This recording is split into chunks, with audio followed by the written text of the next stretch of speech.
Hey guys, welcome back to my YouTube channel. Today in this tutorial I am going to show you how we can use MMKV in React Native. If you don't know about MMKV, then let me tell you. MMKV is a local storage package similar to async storage, but it is much more faster. So here you can see this is the React Native MMKV package and this is what we are going to use. And what is the need of MMKV when we have async storage? Because MMKV is a very faster in performance than any other package including async storage. So here they have already provided a chart that React Native storage benchmark. So here in the benchmark we can see the comparison, and here we can see this is the MMKV and versus other frameworks. So here we have the MMKV which is very close to 0 millisecond in performance, whereas this is the async storage which is near to 250 millisecond. And here you can see we have other packages such as SQLite and others as well. So this is the reason MMKV is very popular.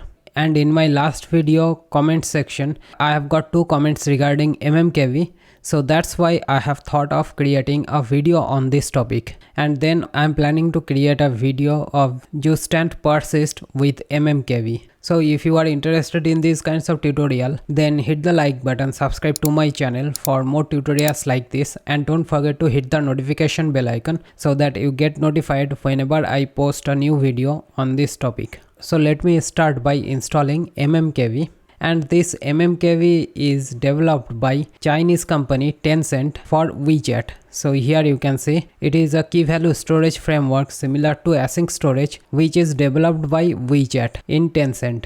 Okay. So let me install it, and for React Native CLI this is the command which you need to use, and then you need to install pod for iOS. But we are using Expo, so we are going to use this command. So here let me copy it. Let's close this server and paste it here. So it has been installed. Now after installing it, it will not work with Expo. We need to get out of Expo. We need to create a pre-build. That we can do by this command. And by creating pre-build, we will get Android and iOS folder here. So here you can see we have Android and iOS folder. It is creating that. It is now installing CocoaPods and it will take few moments. So it is now done. Now we need to start the app. And with pre-build we are not going to use Expo. We are going to use npx expo run iOS for iOS and Android for Android. So here for the iOS I am going to use this command. Now hit enter and it will take few moments to build this app for iOS. So I will be back when it will be completed. It is now finished building the app. Now here it is showing open in MMKV tutorial, which is our project name. So this is the app I am opening. Okay, so right now you can see that it is not opening in Expo. It is a separate app. Okay, so MMKV tutorial is the app which have been built now. So this is the pre-built, and to use the MMKV we need to create the pre-build and run the pre-build. Okay, we cannot use Expo. So let me close the Expo here. Now let me use the MMKV package here. So to use it we can see that this is how we need to import it. Now let me copy it from here and paste here, and then we can create a storage like this, and that would be new MMKV like this. With this storage constant we can access the MMKV storage, store the data and fetch the data over here. So let me cut it from here and let me make it like this, and let me import style sheet. So now after saving, here we can see some details in the terminal that creating MMKV instance mmkv.default. So here if we are using this new MMKV like this, then the instance of this MMKV would be default. But if we want to use our own, then we can use it like this. Let me show you. So here it is mentioning storage, then we can provide all these things, and here it is mentioning what all these things would do. and here it is mentioning that by using custom storage ID, your storage is separated from the default MMKV storage of your app. Okay, so let me provide ID, and here let's provide custom storage. So this is the ID we are going to use. And now after saving, here we can see that right now it is not MMKV default, it is the custom storage instance which we are using. So that's why we can create different storage by providing different ID here. Now let me store some data here. So here let me create a add data function, and here we can add data like this. And let me provide a console log data added. And now let me create a button from React Native, and here the title would be add data, and for the on press of it I will call this add data function. Now save it. Here we can see the button. So now if I click on the button, then here we can see we have data added in the console log, and with that it should have set this data in the storage. Now let me get this data. So I'm going to create this get data function, and here I'm going to get the name, and it would be storage dot. Here we can see we have these many things: get all keys, get boolean, get buffer, get number, and get string. So for the string value we are going to use get string, and the name is string, so we are going to use get string. And for the age we are going to use get number, because this is the number, and then we can output it in console. Also let me provide it in the alert box, data from storage, and here I'm going to provide the name and age. Now with that let's create another button here, and this time this button will get the data, and for the on press of it I'm going to call this function. So now let's click on it.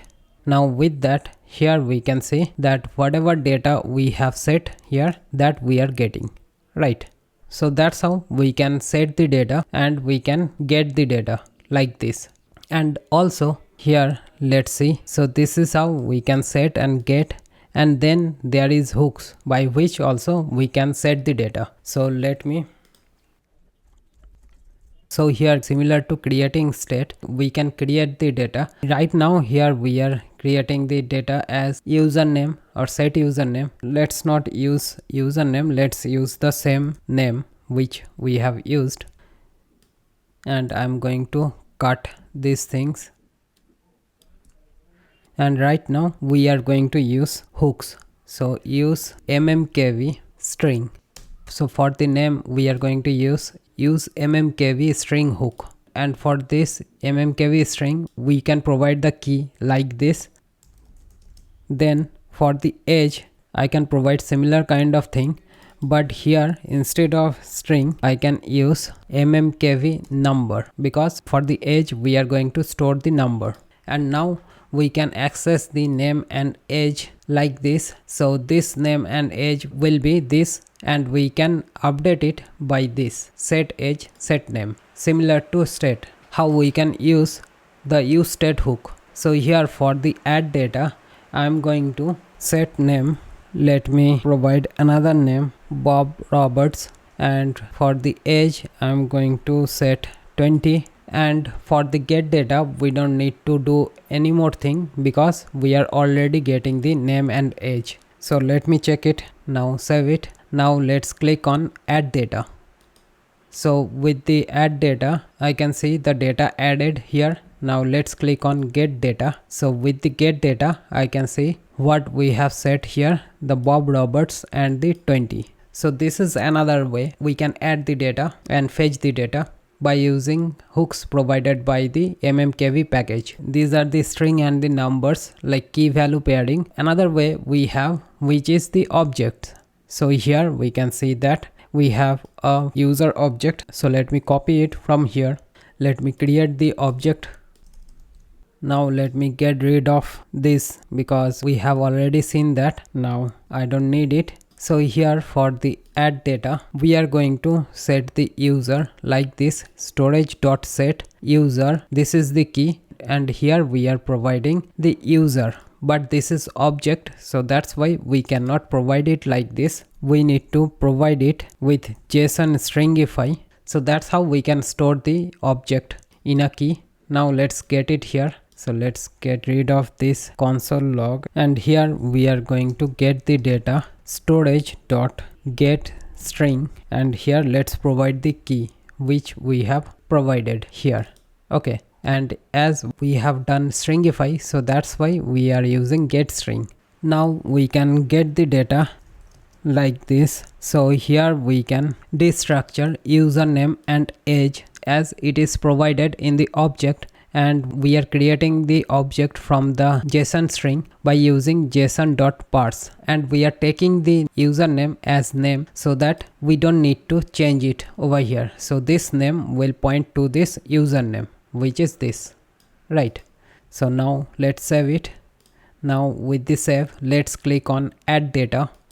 So here we can see data added, and right now let's click on get data, and here we can see this is the data which we are getting.